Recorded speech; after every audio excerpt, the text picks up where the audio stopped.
The sun scorched the endless plains around Dustwind, a tiny, sun-baked town where dust clung to every crevice and every soul knew, or thought they knew, each other's secrets. Jacob Harlow, the shy, lanky rancher on the outskirts, squinted against the harsh light as he tended his horses. Years of solitude had made him cautious, withdrawn, a man who avoided townsfolk and their judgment. Love had long seemed impossible, not from bitterness, but from a fear of ridicule he had carried for years. He remembered Sarah Pennington vividly, the woman who had humiliated him at the town dance 15 years ago, calling him a half-man. Since then, he had buried himself in work, the open desert his only companion, the rhythmic sound of hooves against dry soil his only comfort. A sudden clatter at the stagecoach stand snapped him from his thoughts. A telegram had arrived days ago. "Your bride has arrived." At first, Jacob laughed nervously. Mail-order brides were a relic of desperate times. But as the stagecoach drew near, kicking up clouds of dust, a familiar pang of fear gripped him. The doors opened, and out stepped a woman unlike anyone Jacob had ever seen. Tall, striking, shoulders broader than most men in town. She carried herself with unshakable confidence. Her name was Leila Montgomery. Even the wind seemed to pause, carrying the faint scent of wild sage and determination. Jacob's heart pounded, torn between curiosity and fear. He took a cautious step forward, unsure if he should greet her or retreat. Leila's eyes met his sharp, direct, unyielding. For a moment, he could do nothing but stare. Townsfolk gathered at a distance, whispering and chuckling. Their murmurs cut like sand in an open wound, echoing the humiliations he thought he had left behind. "I'm Jacob," he muttered finally, hand trembling. "I'm Leila," she replied, voice confident yet inviting. She stepped closer, and the space between them seemed charged, electric. The first hours were awkward. Jacob hovered between politeness and silence, unsure how to act. Leila was undeterred, inspecting the ranch, speaking with the hands, demonstrating her strength with ease. Jacob watched, a mixture of awe and disbelief swelling inside him. For the first time in over a decade, he felt something unfamiliar, hope. But old fears lingered. Memories of rejection whispered that no matter her strength, he could never measure up. He avoided eye contact, buried himself in chores, praying she wouldn't notice the tremor in his hands. By sunset, the harsh desert light softened. Leila had already claimed a small room in the ranch house, far from the lonely barn where Jacob slept. She glanced at him, a knowing smirk tugging at her lips. "We'll see how long it takes you to leave that barn," she teased gently. Jacob flushed, yet inside, something stirred a quiet longing. Curiosity he had buried for years. The desert sun burned relentlessly over. Dustwind as Jacob Harlow stepped out of the barn, leather gloves sticking to his hands, the air heavy with heat and dust. Life on the outskirts of town had long been solitary. But today, the routine felt different. Leila Montgomery, the tall, commanding woman who had arrived just yesterday, moved through the ranch house with a calm precision that unsettled him. She inspected the livestock, measured fence posts, and barked directions to the ranch hands, her confidence unwavering. Jacob hung back, unsure if he should speak, unsure how to exist under her gaze without faltering. He remembered the sting of past humiliations, the town dances where he had been mocked and rejected, and felt the old fear coil in his chest. Yet there was something in Leila's energy, a certainty that drew him in despite his caution. "Jacob, we need to check the west pasture," she called, her voice carrying across the dry earth, firm but not unkind. Swallowing his apprehension, he followed, each step heavy with tension. The west pasture revealed the problem immediately. A section of fence had weakened, and several cattle had wandered dangerously close to the jagged canyon edge. Jacob froze, imagining the consequences. Lila moved without hesitation, anchoring herself to the post and calling out instructions with authority. Together, they guided the animals back to safety, their movements gradually falling into a rhythm. For the first time, Jacob felt a strange, electric sense of partnership, an unspoken trust forming in the midst of work. As the sun climbed and then began to tilt toward the horizon, Jacob felt a spark of pride he hadn't known in years. Lila's quiet nod of approval was enough to make him stand taller, to breathe a little easier. She had not only rescued the cattle, but had also pulled him from the shadows of his own doubt. Her presence was challenging, yet somehow comforting, a paradox he could neither ignore nor fully embrace. By the time they returned to the ranch house, the desert light softened into gold, painting long shadows across the yard. Layla moved inside to prepare dinner, leaving Jacob to sweep the porch and tend to the horses. He paused, watching the endless plain stretch beyond the fence, realizing how strange it felt to have someone share this space with him. The silence of the ranch no longer belonged to him alone. That night, as the wind whispered through the scrub and coyotes howled in the distance, Jacob sat on the porch, thinking about the changes Lila's arrival had brought. He felt a tension between fear and excitement, old wounds mingling with the possibility of something new. The quiet, solitary life he had known for so long was gone, replaced by a presence that demanded courage, trust, and perhaps, in time, a willingness to open his heart. The journey had begun, and Dustwind would never feel the same again. The evening settled over Dustwind like a heavy blanket, the horizon painted in streaks of orange and crimson. Jacob Harlow leaned against the porch rail, watching Lila move effortlessly inside the ranch house, her silhouette framed by the doorway. The quiet hum of the desert surrounded him, the wind rustling through scrub brush, the distant call of a coyote, the faint clatter of horses in their stalls. For the first time in years, Jacob felt the weight of another person's presence pressing on him, not as an intruder, but as a force that demanded his attention, his care, and perhaps his respect. Dinner was simple, but the air between them was anything but. Lila had placed plates on the table and poured water into tin cups without a word. Yet the silence spoke volumes. Jacob fumbled with his fork, nervously shuffling food from one side of his plate to the other, while Lila watched, calm and unyielding, her eyes sharp but not judgmental. The tension was palpable, a careful balance of curiosity and restraint, each aware of the fragile thread connecting them. "You handled the cattle well today," she said finally, breaking the quiet. Her voice was steady, not patronizing, but carrying a subtle acknowledgement that struck Jacob deeper than he expected. He looked up, startled by how much those few words meant. I tried," he admitted, voice low. "I didn't want them to get hurt." Her gaze softened slightly, and she leaned back, stretching her long frame. "You did more than try.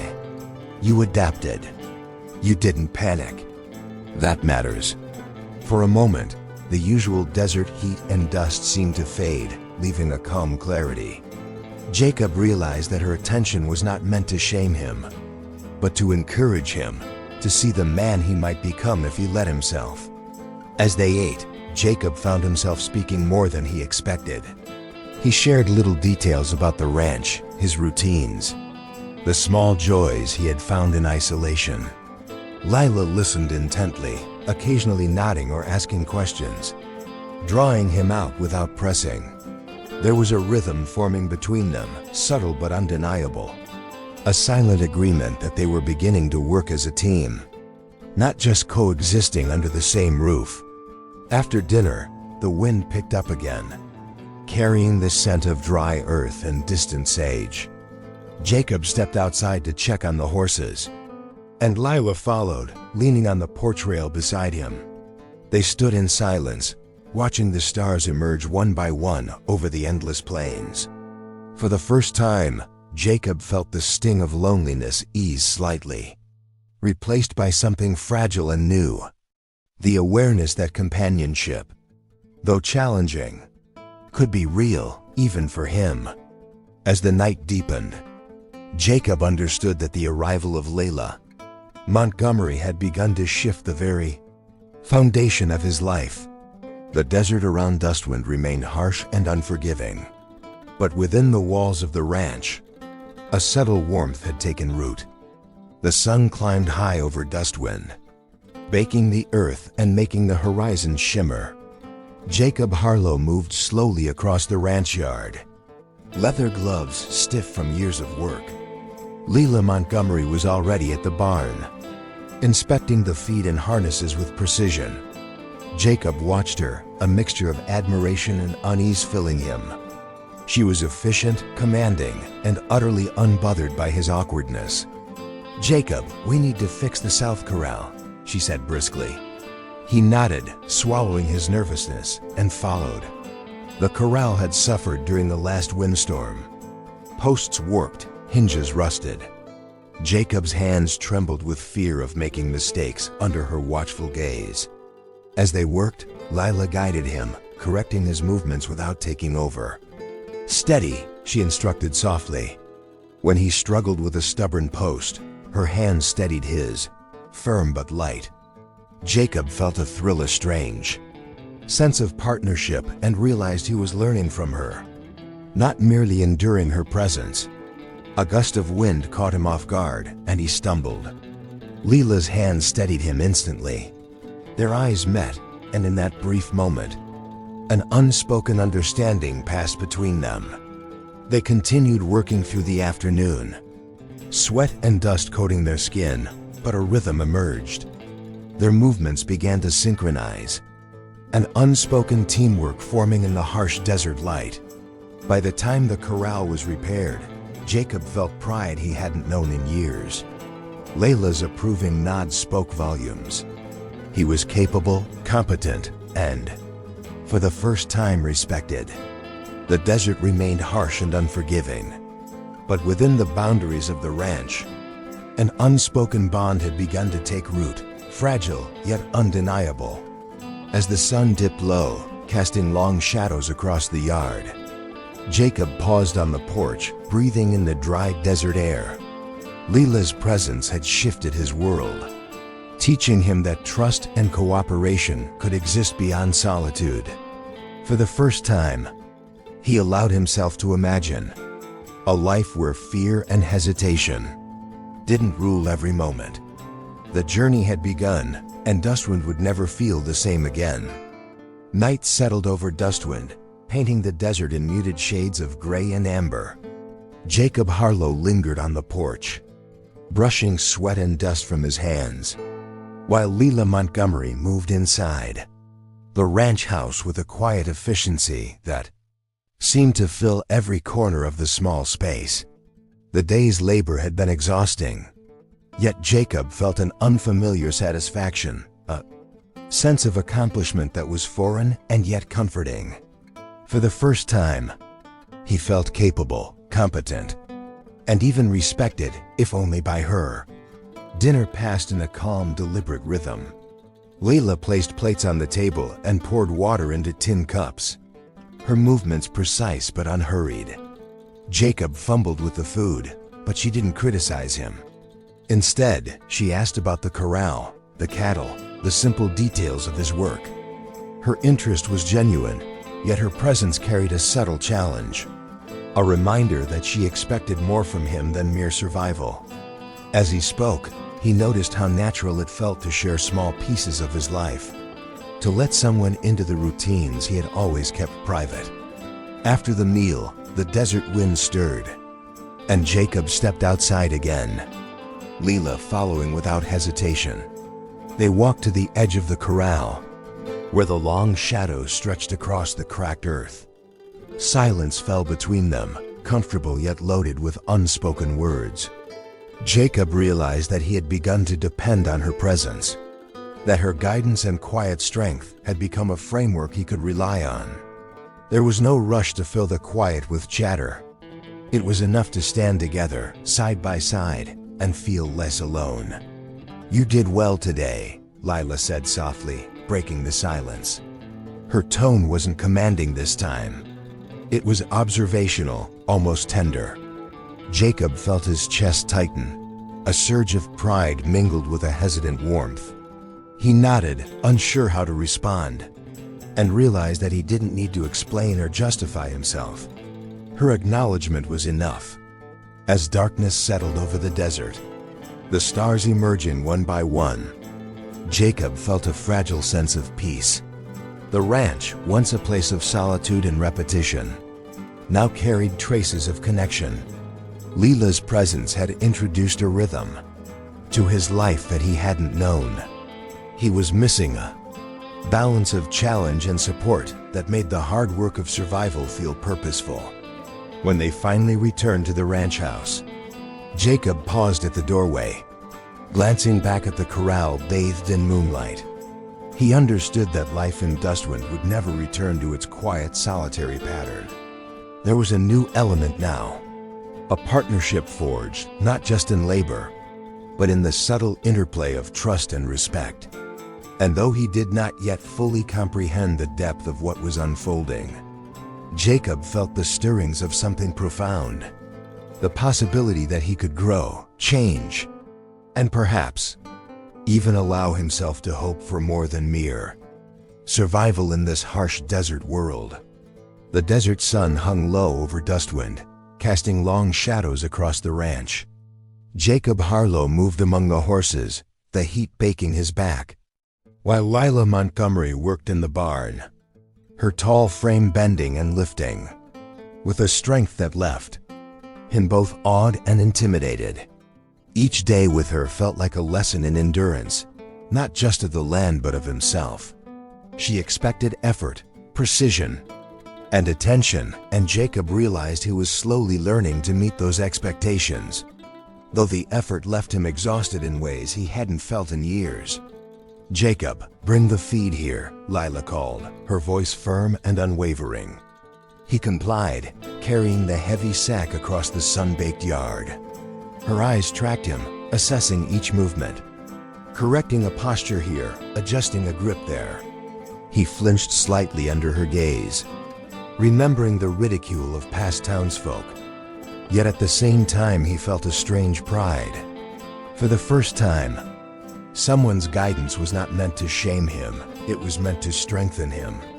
They worked in silence for hours, punctuated only by the occasional sound of a horse neighing or the clatter of metal against wood. Jacob began to notice the subtle rhythms of Lila's movements, the way she shifted weight, how she timed her actions with precision.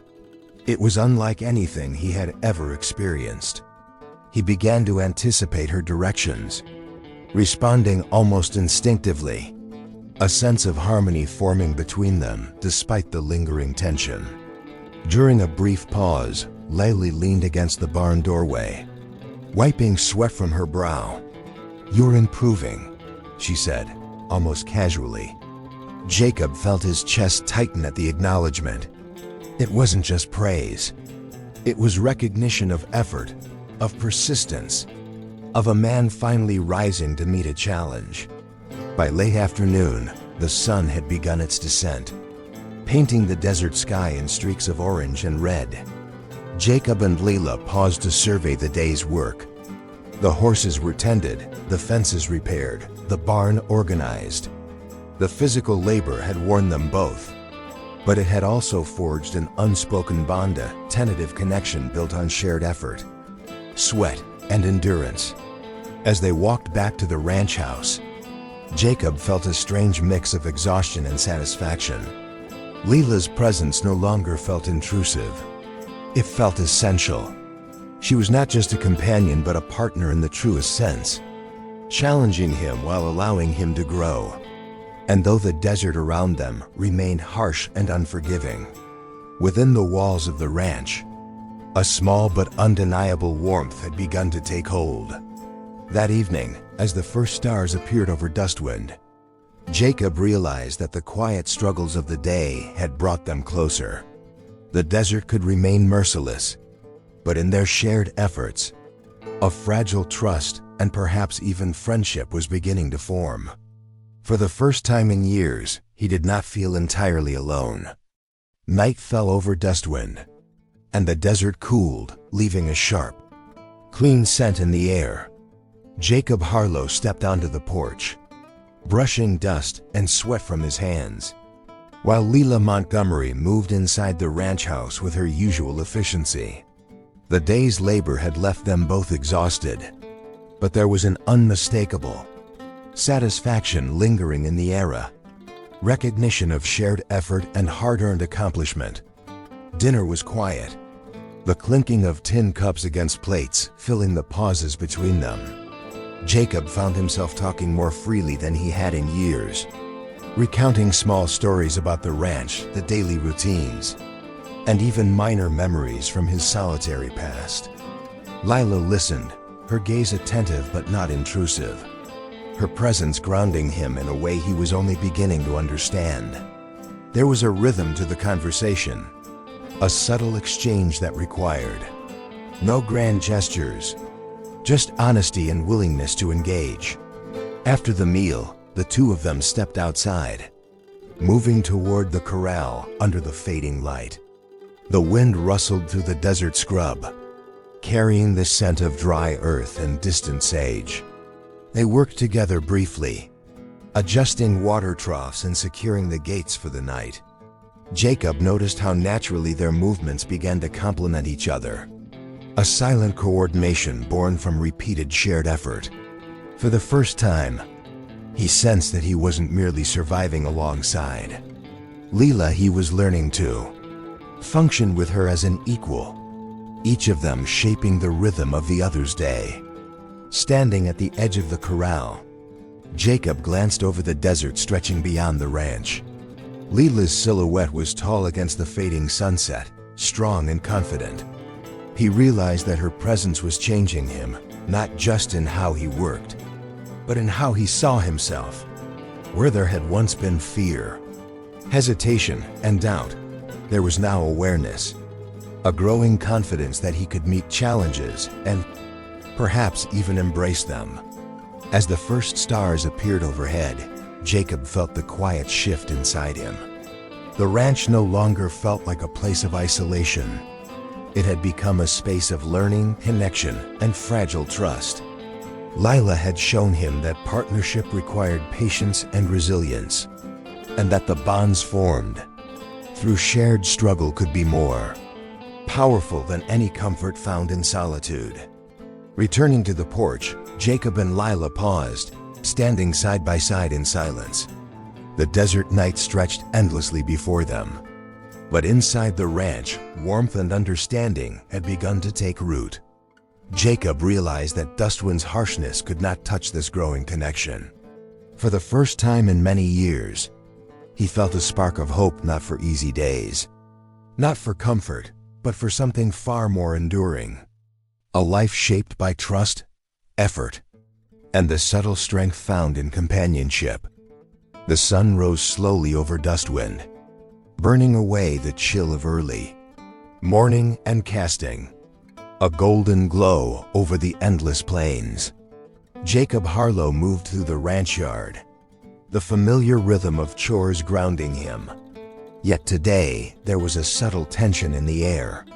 Lila Montgomery had already begun her morning work, lifting feed bags, checking harnesses, and inspecting fences with her usual precision. Watching her, Jacob felt the strange pull of admiration mixed with uncertainty. She was capable, commanding, and utterly unshakable, a woman who seemed to bend the desert itself to her will. "Jacob, the water troughs need attention," Leela called, her voice cutting through the morning heat. He grabbed the heavy buckets, moving toward the corral, feeling the weight not just of the water, but of expectation. He had learned to follow her directions without question, to anticipate her guidance. Yet there was still a tremor of self-doubt beneath his skin. Each task was a test, not only of skill but of trust. And he was beginning to understand that Lila's scrutiny was not a threat. It was an invitation to rise to the challenge. They worked side by side, moving cattle, repairing a broken fence, and checking the barns. The desert air was heavy with dust and the scent of dry sage. Their movements synchronized by hours of shared labor. Jacob noticed small details about Leela, how her long frame moved with both grace and power, the steadiness of her hands, the way her eyes assessed and corrected without condescension. He felt himself changing under her gaze, learning patience, precision, and quiet determination. During a short pause, Jacob leaned on the fence post, breathing hard, while Leela adjusted a gate latch. "You've improved," she said simply, a faint smile touching her lips. Jacob felt his chest tighten. Her words were more than acknowledgement. They carried respect and the recognition of effort he had long denied himself. It was the first time in years that he felt capable of more than mere survival, that he sensed potential within himself. As the sun climbed higher, the desert shimmered in waves of heat. The ranch felt alive with unspoken connection. Jacob realized that every shared task, every silent exchange, was slowly transforming their dynamic. They were no longer two individuals coexisting under the same roof. They were partners, their trust building quietly through sweat, labor, and small triumphs. By midday, the air was thick and heavy, yet a subtle satisfaction settled over Jacob. He glanced at Leela, catching her steady gaze as she surveyed the livestock. In that moment, he felt something he had never experienced before. A fragile, cautious sense of closeness. The understanding that trust and respect could grow even in the harshest conditions. For the first time, Jacob allowed himself to hope, not for comfort, but for connection, and perhaps for the possibility of something more meaningful than mere survival in the endless, sun-baked desert. The afternoon sun burned relentlessly over Dustwind, casting harsh shadows across the ranch. Jacob Harlow moved among the horses, checking their feed and water, while Leela Montgomery worked nearby, her tall frame bending and stretching with effortless strength. The rhythm of their labor had become familiar, almost comforting. Yet beneath it lay a tension neither had spoken of.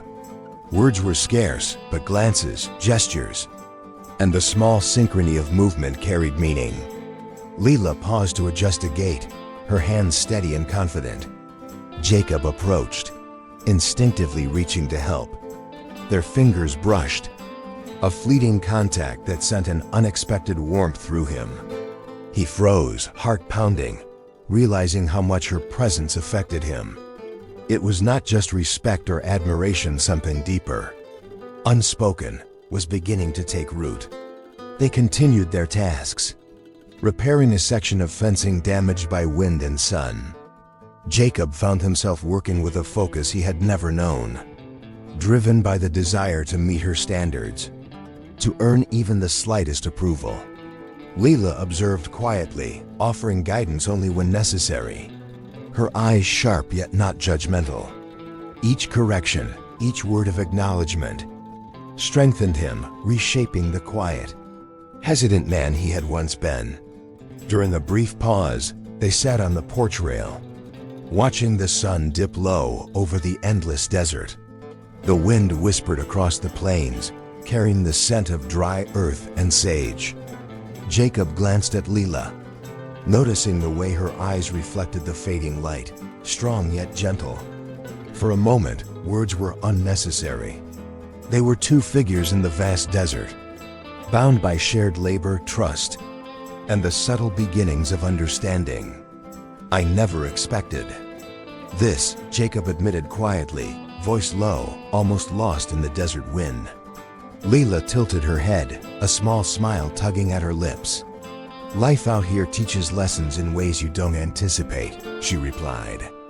Her tone was casual, but he sensed the weight of truth behind it.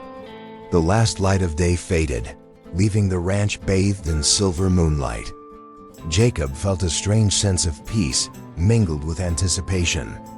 The quiet tension between them had shifted, replaced by trust and a fragile intimacy that neither fully understood. Yet both acknowledged. The desert around Dustwind remained harsh and unyielding.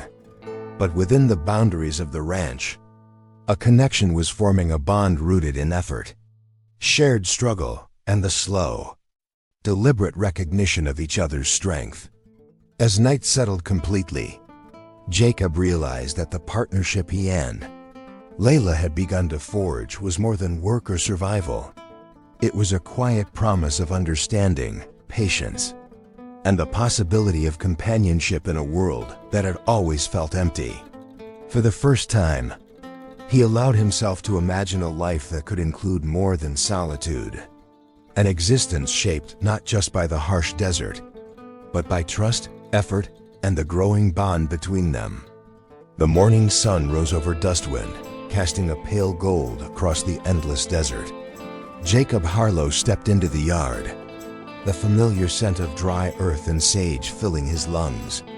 The past weeks had been a trial-long days of labor, unspoken tensions, and the subtle push and pull of learning to work alongside Lila Montgomery. Yet, beneath the exhaustion, he felt a quiet determination, a sense that the life he had led in isolation was beginning to shift. Layla was already in motion, inspecting the fences and checking the water troughs with her usual precision. Her presence was commanding, but no longer intimidating.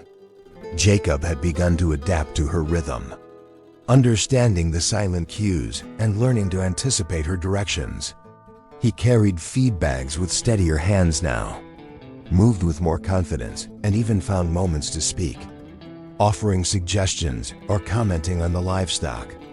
It was small progress, but in the quiet desert morning, it felt monumental. "Jacob, the West Corral needs reinforcement," Lila called, her voice carrying across the yard. He nodded, gathering the necessary tools. The corral had suffered under the relentless sun and occasional gusts of wind. The wooden posts warped and weakened. Working together, they lifted beams, hammered supports, and secured gates. Every action was synchronized, a dance of strength and coordination that had grown natural after days of labor. As the hours passed, the sun climbed higher and the desert heat pressed down. Sweat coated their brows, dust stuck to skin, and muscles ached. Yet there was a sense of achievement in each repaired post, each secured gate. Jacob felt a growing pride not only in the work itself, but in the realization that he was no longer acting alone. Leela's presence had taught him more than techniques or routines. She had shown him resilience, patience, and the quiet power of trust. During a short break, they leaned against the rail of the corral, breathing heavily, listening to the soft creak of wood and the distant whistle of the wind. Jacob stole a glance at Lila, noticing how her sharp eyes softened in the warm desert light. For a moment, he allowed himself to feel something more than admiration or respect, something like gratitude, connection, even the stirrings of care. By midday, the corral stood firm, the horses safe, and the ranch once again under control. Jacob realized that the partnership he and Lila had built went beyond work. It was a foundation of mutual trust, respect, and the subtle understanding that each depended on the other in ways words could not fully express. The desert remained harsh and unforgiving, but within the boundaries of the ranch, a fragile stability had taken root, signaling that the trials of Dustwind could be met and survived together. The afternoon sun blazed over Dustwind, turning the desert into a shimmering sea of gold and brown. Jacob Harlow moved with purpose across the ranch, checking fences, watering troughs, and the horses' feed. Lila Montgomery was beside him, her tall, commanding presence guiding the work effortlessly. The days of tension and uncertainty had gradually transformed into cooperation, trust, and an unspoken understanding that neither had anticipated, but both had begun to rely upon. They worked in rhythm, their movements almost synchronized, a subtle dance born of shared effort and growing familiarity. Jacob noticed the small ways. Layla influenced him, how she demanded precision, yet allowed him space to act, how her guidance encouraged confidence rather than fear. He had learned to anticipate her instructions, to trust her judgment, and in turn, to trust himself. The harsh desert around them had become a backdrop for growth, not just survival. By late afternoon, the work was complete. The corral was reinforced, the horses safe, and the ranch in order. They paused, leaning against the fence, sharing a moment of quiet triumph. Jacob felt a warmth he hadn't known in years, the satisfaction of accomplishment, the strength of partnership, and the quiet but undeniable bond that had formed between him and Lila. "Not bad today," Lila said softly, a faint smile touching her lips. Jacob returned the look, feeling a surge of gratitude and something, deeper recognition that this woman had changed him, that together they had endured, adapted, and built something lasting. He realized that the days of isolation, fear, and hesitation were behind him. What remained was connection, resilience, and the possibility of shared future endeavors, both in work and in life. As the sun dipped toward the horizon, painting the desert in shades of amber and crimson, they stood side by side, silent but not distant. Jacob knew the journey was far from over, but the trust and understanding forged through labor, struggle, and perseverance had laid a solid foundation.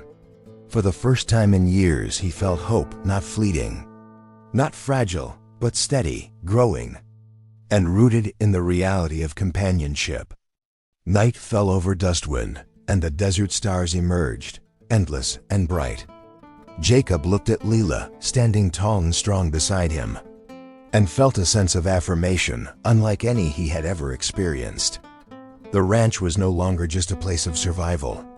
It was a place of possibility, of trust, and of a quiet, enduring bond. Together, they had faced the challenges of the desert and themselves and emerged stronger, united and ready to face whatever the future might bring. The sun was already burning the prairie when Jim Blake pulled his horse to a sudden stop. Dust hung thick in the air ahead of him, drifting like smoke. At first, he thought it was a broken wagon or a dead steer left to rot. Then he heard it, a weak, broken gasp, barely louder than the wind. Jim narrowed his eyes and urged his horse forward. There, in the open field just outside Dodge City, a young woman was tied to a wooden post. Her wrists were bound above her head, rope cutting into sunburned skin. Her dress was torn, her lips cracked and bleeding. She swayed slightly, fighting to stay upright, her shadow shrinking beneath her as the sun climbed higher. Jim's jaw tightened. Everyone in Kansas knew what this meant. Sheriff's punishment. He dismounted slowly, boots crunching against dry earth. One glance told him she'd been here for hours, maybe longer. No water, no shade, no mercy.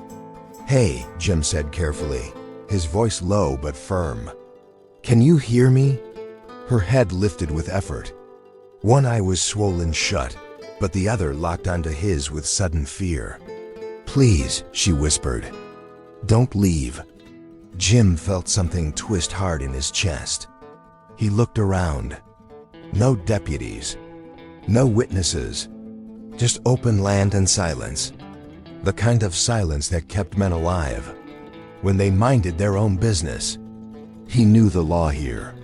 Sheriff Eli Thompson enforced it personally and without appeal. Anyone found stealing was punished publicly. Anyone interfering became an accomplice. Jim reached for his knife, then hesitated. "What did you do?" he asked. Her voice shook. "I took money from the sheriff's safe." Jim froze. That was a death sentence. She swallowed, gathering strength. But it wasn't his. "I saw him kill a Wells Fargo courier. Shot him in the back. Took the money and blamed me." The words hit harder than the heat. Jim stood there, torn between everything he believed and everything he'd been taught to survive. He was a rancher, not a hero. A man who followed rules because rules kept chaos away. But as he looked at the rope biting into her wrists, at the blood drying on her skin, one thought burned louder than the sun above them. If this was justice, then something was deeply wrong. And in that moment, Jim Blake made a decision that would turn Dodge City against him. Jim's knife sliced through the rope with a single clean motion. The girl collapsed forward, and he caught her just before her knees hit the dirt. She was lighter than he expected, too light. Her body trembled uncontrollably, not from fear alone, but from exhaustion and dehydration. "Easy," Jim muttered, lowering her carefully to the ground. He pulled a canteen from his saddle and held it to her lips. Small sips. She drank like someone afraid the water might disappear if she paused. Jim scanned the horizon again. Still no one. But Dodge City wasn't far, and Sheriff Thompson's men rode these lands like hounds. "What's your name?" Jim asked. "Rose," she whispered. "Rose Miller." The name meant nothing to him, but the way she said it, like it was the last thing she owned, stayed with him. He cut the remaining rope and wrapped his jacket around her shoulders to shield her from the sun. His hands moved on instinct, faster than his thoughts. Only when she was free did the weight of what he'd done crash down on him. He had just defied the sheriff. There was no undoing that. "Can you ride?" he asked. She nodded weakly. "I think so." Jim lifted her onto his horse, then mounted behind her, keeping his body between hers and the open plain. As they started moving, dust rose behind them, not just from their hooves, but from the consequences chasing close behind. "You understand what happens now," Jim said quietly. "The sheriff won't let this go." Rose laughed bitterly. "He already tried to kill me." That answer settled something in Jim's chest. They rode toward his ranch instead of town. If he was going to be hunted, it wouldn't be on the sheriff's ground. Behind them, far in the distance, a rider appeared. Jim didn't need a spyglass to know who it was. Sheriff Eli Thompson reined his horse hard when he saw the empty post. The rope lay severed in the dirt. His smile vanished. "Son of a," he growled, scanning the prairie until he spotted the retreating figures on the horizon. One horse, two riders. Jim Blake. The sheriff's eyes darkened. Jim wasn't a criminal. That made him dangerous. Back in Dodge City, Thompson wasted no time. Within the hour, word spread like wildfire. A thief had escaped punishment, helped by a rancher who thought he knew better than the law. By sunset, Jim Blake's name was on every tongue. At the Blake Ranch, Jim helped Rose inside and sat her near the stove. Though the day was still hot, he cleaned the cuts on her wrists in silence. "Why help me?" she finally asked. "You don't know me." Jim met her eyes. "I know what leaving you there would have made me." Outside, hooves thundered closer. A deputy dismounted and called out, loud enough for everyone to hear. "Jim Blake, Sheriff Thompson requests your presence. Return the girl, and this can end clean." Jim stepped onto the porch, rifle hanging at his side, not raised, but visible. "Tell the sheriff," Jim replied evenly, "that I'm not returning an innocent woman to be murdered." The deputy hesitated. "You're choosing sides." Jim nodded once. "Seems the sheriff already did." The deputy rode off fast. Inside the house, Rose realized the truth with sudden clarity. Because of her, a good man had crossed a line that could never be erased.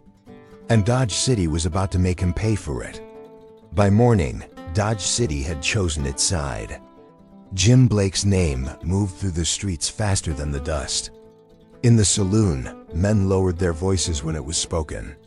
On porches, women watched the road that led to the Blake Ranch. waiting to see which way the trouble would ride. Sheriff Eli Thompson stood near the jail, calm as ever. "She stole from the law," he said to anyone who listened. "And Blake helped her escape punishment. That makes him no better." No one asked what punishment meant anymore. Fear did the asking for them. Before noon, the posse was formed. Not all of them were cruel men. Some had families. Some owed favors. Some were simply afraid of what happened when the sheriff decided you were an example. At the ranch, Jim worked in silence. He reinforced the door, counted his ammunition, and kept one eye on the horizon. Rose sat at the small table, her hands wrapped around a tin cup she hadn't touched. "You should let me go," she said finally. "They won't stop until they get me." Jim shook his head. "That's not how this works. They already decided I'm guilty." He sat across from her. "I need the whole story." Rose swallowed and nodded. She spoke of the evening the Wells Fargo courier arrived late, of staying behind to finish accounts, of hearing a gunshot behind the office. When she ran outside, she saw the courier dead in the dirt and Sheriff Thompson standing over him. "He didn't panic," she said. "He smiled, said no one would believe me." Her voice dropped. "So I took the money. I thought it would force the truth out." Jim felt his stomach tighten. Outside, the sound of distant hooves carried on the wind. "They're coming," Rose whispered. Jim stood rifle in hand. Then it's time someone listened. The posse arrived as the sun dipped low, turning the sky the color of dried blood. 10 riders spread out in front of the ranch. Rifles rested across saddles. No one dismounted right away. They wanted Jim to feel surrounded. "Jim," a voice called out. "Come out and talk." Jim stepped onto the porch, lantern light framing him in shadow. "Talking's all I ever wanted." Sheriff Thompson rode forward slowly, reins loose in his hand. "You disappointed me," the sheriff said. "I thought you understood order." Jim met his eyes. "I understand right and wrong." Thompson's expression hardened. "Hand over the girl." Instead, Jim raised his voice so every man could hear. "Ask him about the Wells Fargo courier. Ask him why the money never arrived." The men shifted uneasily. Thompson laughed once, sharp and cold. "You're desperate." "Am I?" Jim replied. "Then why punish a witness instead of answering questions?" For a moment, the night held its breath. Then a distant horn sounded across the plains. Not from Dodge City. Federal. Riders emerged from the darkness, uniforms marked with authority that didn't answer to the sheriff. At their front rode a man with a polished badge and unreadable eyes. "Sheriff Eli Thompson," the agent announced. "You are ordered to stand down pending investigation." The posse froze. Thompson's jaw tightened, but for the first time he said nothing. Jim felt no relief, only the weight of what was coming. The law had finally arrived, and it was about to tear everything open. The federal riders didn't bring relief. They brought tension sharp, enough to cut skin. Sheriff Eli Thompson stood between two worlds now. Behind him was the town he ruled with quiet fear. In front of him stood men who didn't owe him loyalty, favors, or silence. "This is my jurisdiction," Thompson said evenly. "You have no authority here." The federal agent dismounted, boots hitting dirt with deliberate calm. "We have authority wherever federal money and dead couriers are involved." A ripple moved through the posse. Several men shifted in their saddles. This was not what they signed up for. Jim stayed on the porch, rifle lowered but ready. His heart pounded, but his voice stayed steady. "You buried him outside town," Jim said. "Near the dry creek." Thompson's eyes snapped to him. "Careful, rancher." Rose stepped forward before Jim could stop her. Her knees shook, but she didn't fall. "I saw his face," she said. "I saw the blood on the sheriff's boots. I heard the shot. The sheriff laughed, a sharp, practiced sound. She's lying to save herself. The agent studied Rose closely. You took the money? Yes, she answered. Every dollar. The serial numbers match Wells Fargo records. That did it. Thompson's hand moved slightly toward his holster, not fast but intentional. Jim raised his rifle halfway. Don't. For one breathless second, no one moved. 10 rifles. One mistake away from slaughter. Sheriff, the agent ordered, step away from your weapon. Slowly, Thompson complied. His jaw tightened, eyes burning with restrained fury. You're making a mistake, he said. This town needs me. The agent replied coldly. This town survived despite you. Cuffs snapped shut around Thompson's wrists. The man who had never been questioned was finally silent. But Jim felt no relief, only the certainty that the worst part was still ahead. Dodge City didn't sleep that night. Windows glowed late. Groups whispered on corners. The arrest of Sheriff Thompson didn't heal the town, it split it wide open. Some called Jim a hero. Others called him a traitor. Rose was placed under federal guard in a small room near the jail. Jim wasn't allowed inside, but he waited nearby anyway, leaning against the wooden wall like a man expecting a bullet. The agent joined him after midnight. You understand what happens next, he said. There will be hearings, witnesses, people will change their stories. Jim nodded. I know. If your testimony breaks, the agent continued, the sheriff walks free. And you won't. Jim looked up. I didn't do this halfway. Inside his cell, Thompson sat with his back to the wall. Hands chained, posture still proud. When Jim passed, the sheriff spoke softly. You think you won, Thompson said. This town runs on fear. Take me away, and it will just find someone else. Jim stopped. Maybe, but tonight, it's not you. Thompson smiled thinly. You saved a girl. Lost everything else. Outside, Rose waited, wrapped in a blanket.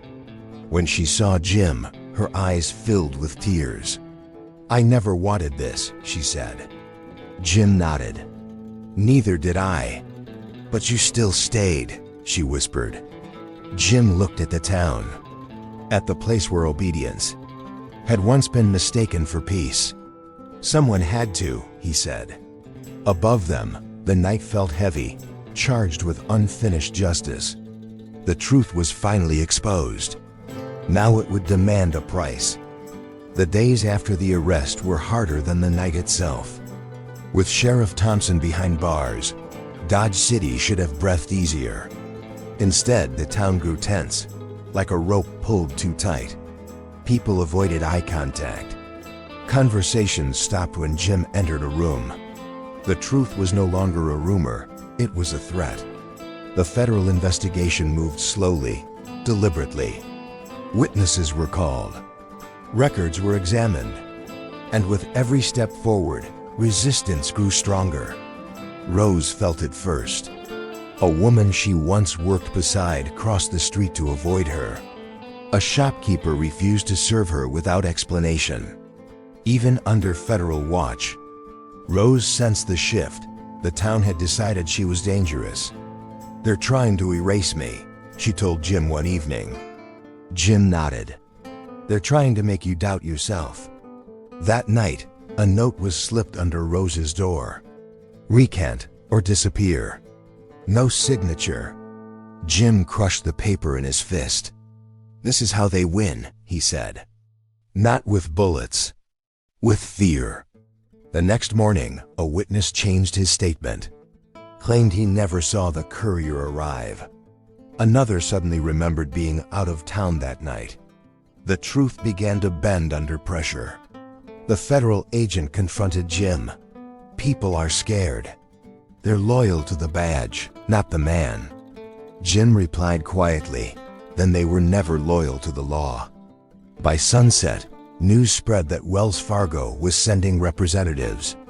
Money had a way of accelerating justice or burying it. Rose sat alone, staring at her hands. What if I break? She asked Jim. What if I can't do this? Jim looked at her for a long time. Then they don't just take your voice, he said. They teach the town that truth isn't worth surviving. Outside, someone laughed in the street. It sounded like a warning. Pressure came from every direction. The agent informed Jim that if Rose's testimony wavered, the case would collapse. Circumstantial evidence alone wouldn't hold a respected sheriff. Not without a witness willing to stand firm. That night, Jim found Rose packing. I can't stay, she said, tears streaking her face. They're watching me. Every step, every breath. Jim didn't stop her. He only asked, where will you go? I don't know, she admitted. But at least I'll be alive. Jim stepped closer. You won't be free. She looked up sharply. They'll own the story, Jim continued. They'll say you lied, that the sheriff was innocent, that this never happened. Rose's hands trembled. I never wanted to be brave. Jim softened. Neither did I. Before she could answer, shouting erupted outside. A man had been beaten near the stables. A warning, whispered loud enough for everyone to hear. The agent arrived moments later. This town is turning, he said grimly. If you're going to stand, it has to be now. Rose looked at Jim, not as a savior, but as someone equally trapped by choice. If I speak, she said slowly, they'll hate me forever. Jim nodded. But they'll remember. Silence stretched between them. Then Rose unpacked her bag. I'll testify, she said, no matter what it costs. Jim felt a cold knot tighten in his chest, because he knew the price was about to be collected, and Dodge City was done pretending it wouldn't draw blood. The day of Rose's testimony arrived under a low, colorless sky. Dodge City gathered without admitting it was gathering. Men lingered near the courthouse. Women watched from windows. No one spoke openly, but everyone waited for the same thing, to see whether the truth would survive the day. Jim walked beside Rose, feeling the weight of every stare. Federal guards flanked them, yet it did little to quiet the tension. Protection could stop a bullet, not a town's hatred. Inside, the room smelled of sweat and old wood. Sheriff Thompson sat at the defense table, clean, composed, almost relaxed. When his eyes met Jim's, there was no anger, only confidence. Rose took the stand. Her voice shook at first, but she spoke clearly. She described the courier, the shot, the sheriff's smile. She named the place where the body had been buried. Every word felt like stepping deeper into fire. Then the defense stood. They questioned her memory, her motives, her character. You stole the money, correct? The lawyer asked. Yes. So you're a criminal. I stole proof. Murmurs filled the room. The lawyer smiled thinly. Or you stole out of greed and invented a story when you were caught. Rose faltered. Jim felt it, the moment her strength wavered. Then a witness was called. A man who had once told Jim he heard the gunshot. On the stand, the man shook his head. I never heard anything. I was drunk that night. Jim's stomach dropped. One by one, statements unraveled. Fear rewrote memory. By noon, the room felt colder. Rose stepped down from the stand, pale and exhausted. Thompson leaned back, satisfied. The truth was standing alone. That night, Dodge City made its decision. A rock shattered Jim's window just after dark. Then another. Someone shouted from the street, words too angry to understand. But the meaning was clear. Go. Federal guards moved in fast, pushing the crowd back before violence turned final. Rose stood frozen in the corner, her face drained of color. This is because of me, she said.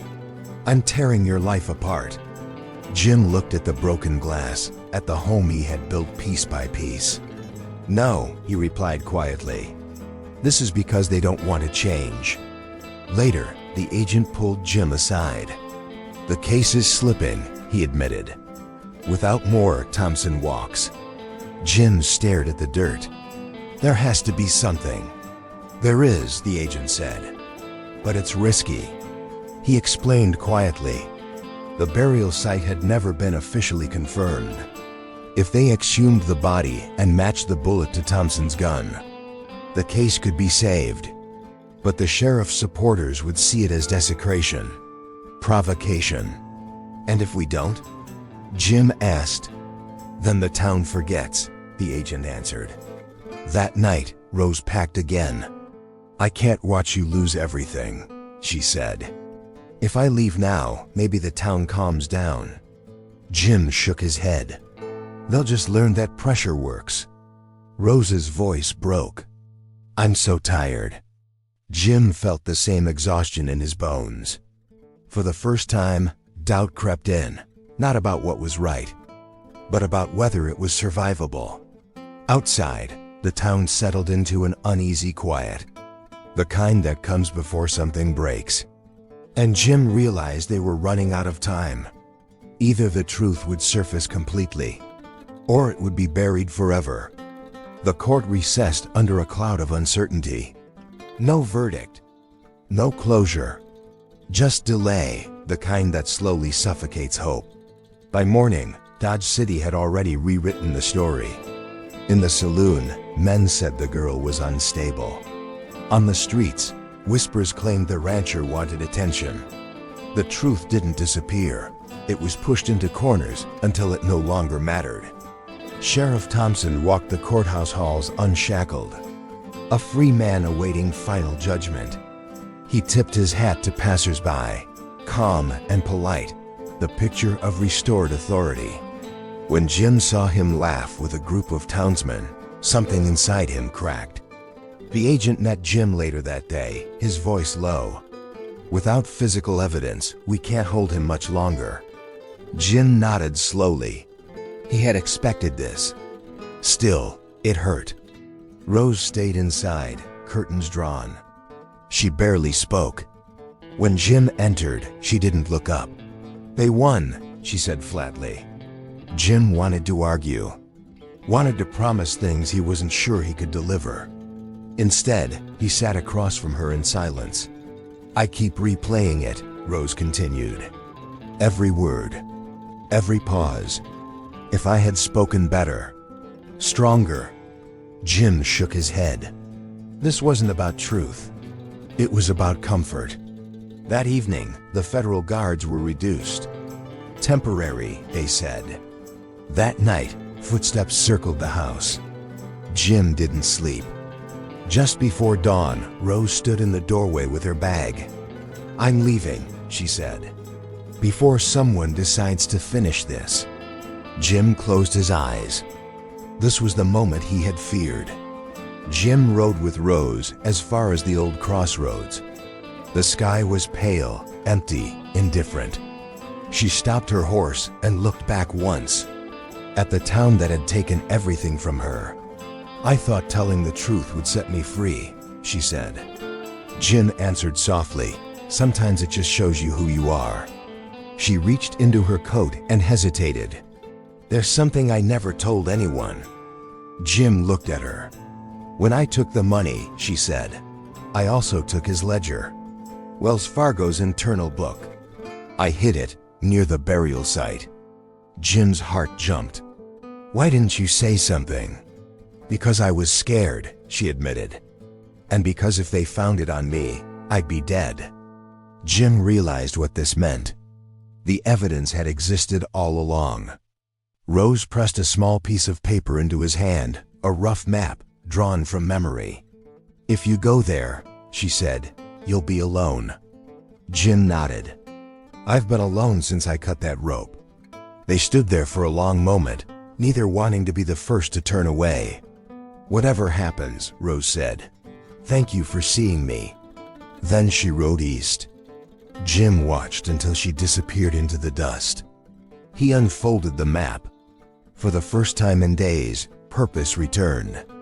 If the town wouldn't face the truth willingly, then he would drag it into the light himself, even if it destroyed what little he had left. Jim rode through the prairie under a sky streaked with red. The map clutched in one hand, rifle in the other. Every mile carried the weight of Dodge City's distrust, the sheriff's influence, and the knowledge that one wrong step could be fatal. The burial site was miles from any road, hidden among a line of dry creek beds and scrub. Jim dismounted, scanning the ground. His boots crunched over stones and dry grass as he followed the sketch Rose had drawn. Each detail mattered: a jagged rock, a fallen tree, a sun-bleached fence post. The ledger had been hidden beneath one of these landmarks, buried with the evidence of the courier's murder. Hours passed as Jim searched, sweat drying on his face, muscles aching. The sun climbed high, then dipped low, yet he persisted. His mind raced with possibilities. What if the ledger was gone? What if someone else had already found it? What if the sheriff's supporters were already on his trail? Then, just as the sun touched the horizon, his boot hit something hard in the soil. Jim dropped to his knees, brushing dirt away with shaking hands. There it was, a small metal box, rusted but intact. He pried it open and found the ledger, the serial numbers, and papers that mapped the courier's route. Proof. A sudden crack of a branch made him freeze. Shadows moved across the ground, unfamiliar and deliberate. Jim's rifle went up, heart pounding. Looking for something? A voice called from the trees. Two men stepped into the clearing, armed and grim-faced. Thompson's men. They had tracked him. Jim's mind raced. He could fight, but even if he survived, the ledger might be lost. He had to think faster than they could shoot. He raised his hands, showing the ledger. "I'm leaving with this," he said calmly. "I don't want trouble, but I'm taking what proves your boss is guilty." The men exchanged a glance. One laughed. "The sheriff doesn't like thieves. Blake, you're about to learn why." Gunfire erupted. Jim rolled behind the boulder, returning fire carefully, his pulse thrumming in his ears. Bullets tore through the air, kicking up dirt around him. He couldn't stay pinned forever. Each second mattered, and so did the ledger. A sharp realization hit. The men were disciplined, but not coordinated. Jim exploited the shadows, moving low, weaving between rocks. One of the men, thinking Jim had ducked too far, exposed himself. Jim's rifle cracked. The man went down with a grunt. The second man lunged, reckless. Jim sidestepped, grabbing a fallen branch to knock him off balance. He barely had time to catch his breath before realizing he had to move faster. The ledger was heavy in his pack. Proof of murder and corruption, too valuable to lose. Suddenly, the agent's voice rang out, amplified by a distant whistle. "Blake, stop! Federal backup is here." The second man froze, eyes wide. In moments, the clearing was filled with uniformed agents, surrounding Thompson's men. Jim exhaled, exhaustion threatening to overtake him. He clutched the ledger to his chest, the last piece of the puzzle finally secure. The agents handcuffed the intruders, leading them away. One turned, glaring at Jim. "This isn't over. The sheriff will know you took it." Jim looked at the ledger, at the proof of murder and theft. For the first time in weeks, hope returned. He mounted his horse, feeling the wind on his face, the sun low and forgiving. The reckoning had begun, and this time, Jim held the cards. Dodge City had never felt smaller. Word of the ledger's discovery spread like wildfire. Every man, woman, and child whispered about Jim Blake, the girl who spoke the truth, and the sheriff now facing undeniable evidence. The streets that had once avoided Jim now cleared in anticipation, as if the town itself waited for justice to speak. Jim returned to the courthouse under federal escort. Rose rode beside him, silent, eyes fixed on the dusty street ahead. Both knew that nothing could be undone. What was done had to be faced openly. Inside, Sheriff Thompson sat at the defense table. Calm as ever, but this calm no longer carried confidence. The ledger had been laid on the judge's desk. Each page a damning record of murder, theft, and deception. The courtroom was tense. Lawyers, townsfolk, and deputies all leaned forward, hungry for the moment when truth would strike. The agent cleared his throat. "Sheriff Eli Thompson, you are charged with murder and theft of federal property. The evidence is undeniable. The witness is here, and your accomplices have confessed." Thompson's lips twitched into a faint smile. "You think a book proves guilt?" he said, voice steady. "The law is more than paper." Jim's jaw tightened. He felt Rose's hand brush his arm. Steadying, supportive, but tinged with fear. The sheriff's gaze locked on Jim. There was no malice now, only calculation. A predator cornered, but still dangerous. The judge called for order. Witnesses took the stand. Each one corroborated Rose's testimony, confirming the ledger's contents. The weight of evidence was overwhelming. Thompson's supporters squirmed, whispering among themselves, realizing the sheriff's power was finally being dismantled. But Thompson was not done. He stood, voice rising. "This town owes me its peace. You think you can destroy that with ink and testimony? You are blind to the consequences." His words reverberated, attempting to shake confidence. Jim stepped forward, calmly placing the ledger on the table. "This town deserves truth," he said firmly. "Not lies hidden behind a badge." A hush fell over the room. Even Thompson seemed caught off guard by the conviction in Jim's voice. The sheriff's face hardened. "You may have paper," he said, "but fear keeps order. You have no idea what you're doing." Jim replied steadily, "I know exactly what I'm doing. I'm giving people a choice, to live in lies or live in truth." Rose stood beside him, trembling but strong. Her voice rang clear. "I saw what he did. I won't let him hide it." The courtroom seemed to hold its breath.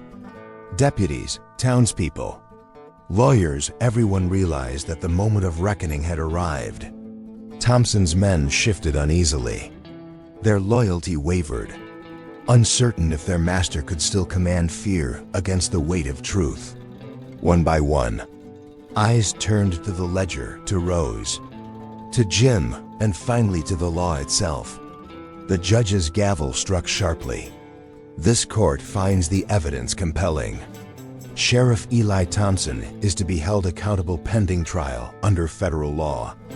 Murmurs erupted. Some shouted their approval. Others muttered disbelief. The sheriff's smirk faltered, then disappeared entirely. Thompson was led away in cuffs, head high but powerless. Jim watched, exhaustion and relief washing over him in equal measure. He turned to Rose. She met his gaze, eyes glistening, both from fear and triumph. Outside, the streets seemed different. The air felt lighter. Dodge City had witnessed its own redemption, not through the fear of a badge, but through the courage of a few who refused to look away. Jim placed a hand on the ledger, now evidence of a reckoning that no one could erase. He breathed deeply, the weight of weeks pressing on him, then slowly lifting. Rose whispered, "It's finally over." Jim nodded, looking at the town he had risked everything for. "For now," he said, "but truth always comes with a price." The sun dipped below the horizon, painting the prairie in gold and crimson. Justice had been served, but the lessons, scars, and choices lingered, reminders that bravery and conscience could change the world, even if only a small town in Kansas. Weeks had passed since Sheriff Thompson was taken into federal custody. Dodge City began to breathe again, slowly, as if awakening from a long, suffocating nightmare. The saloons buzzed with cautious conversation. Streets no longer held the tension of whispered threats. And though some eyes remained wary, most looked toward the future, uncertain but free from fear. Jim Blake returned to his ranch. The buildings were intact, but the memories of violence and betrayal lingered like shadows across the dry wood and sun-bleached fences. He worked quietly, repairing fences, checking livestock, and letting the rhythm of the land restore a sense of normalcy. Rose Miller, no longer forced into hiding, visited frequently. Each day, they rode together across the prairie, sharing small conversations that reminded them of life beyond the courtroom and the threat of bullets. Her laughter, once rare and guarded, began to echo freely again, lifting the weight of weeks of fear. One morning, as the sun climbed slowly over the horizon, painting the land with gold, Rose turned to Jim. "Do you ever wonder if it could have gone differently?" she asked. Her voice was calm, reflective. Jim wiped his hands on his pants and looked at her. "Every day," he admitted. "But fear wouldn't have let us do what had to be done. Sometimes survival isn't enough." They rode in silence for a time, watching the prairie stretch endlessly. In those quiet moments, the enormity of their journey settled in. The town had been forced to face the truth, and they had survived the cost. And yet, survival alone wasn't what mattered. It was what they chose to do with that survival. The ledger, the concrete proof of the courier's murder and the sheriff's crimes, had been sent to federal authorities for safekeeping. Its contents would secure a fair trial, prevent the corruption from spreading, and serve as a record of courage.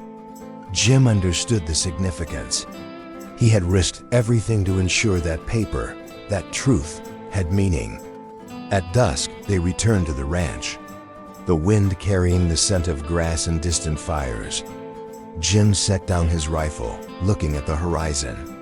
He felt something he hadn't in weeks, a calm, fragile hope. The next day, Jim and Rose visited the town square. A small crowd had gathered, curious, hesitant. Some nodded in respect. Others averted their gaze, still unsure whether to trust those who had dared defy the sheriff. But for the first time, no one challenged them. No one threatened them. The town had shifted, quietly, irrevocably. Rose approached the fountain at the center, letting her fingers trace the water's ripples. "It's strange," she said, "to be seen and still feel invisible." Jim rested beside her. "You're not invisible," he said. "You're the reason people are learning what courage looks like. They'll remember." For a moment, the prairie wind carried a sense of peace that seemed almost impossible after so much chaos. The sun reflected in the fountain, glinting off the rippling water like sparks of hope. Jim realized that though Dodge City had been forever changed, so had he. The weight of choices, fear, and morality had forged a man who understood that doing the right thing often meant standing alone. As they walked back toward the ranch, children ran by, laughing. Farmers called greetings from fences. It wasn't a perfect town, far from it, but it was alive and awake. And that was enough. Later, under the stars, Jim and Rose sat by the fire. The night was quiet, the kind of quiet that held both memory and possibility. Rose leaned her head on Jim's shoulder. "We made it," she whispered. Jim nodded, feeling a deep, steady calm. "Yes," he said. "We made it. And now it's our turn to live." The ledger, the testimony, the struggle, all of it had led to this moment. Justice had been served, and the town had learned that courage and conscience could bend even the most corrupt power. But more than that, Jim and Rose had discovered something rarer. A future they could shape together, unbound by fear, guided by the knowledge that standing for truth, no matter the cost, had the power to change lives. As the fire crackled and the prairie stretched endlessly into the night, they both understood this was more than survival. It was the beginning of something new. A life built on honesty, courage, and the unshakable bond forged in the crucible of justice. And for the first time in a long time, Dodge City slept peacefully, knowing that sometimes the right choice was worth every risk.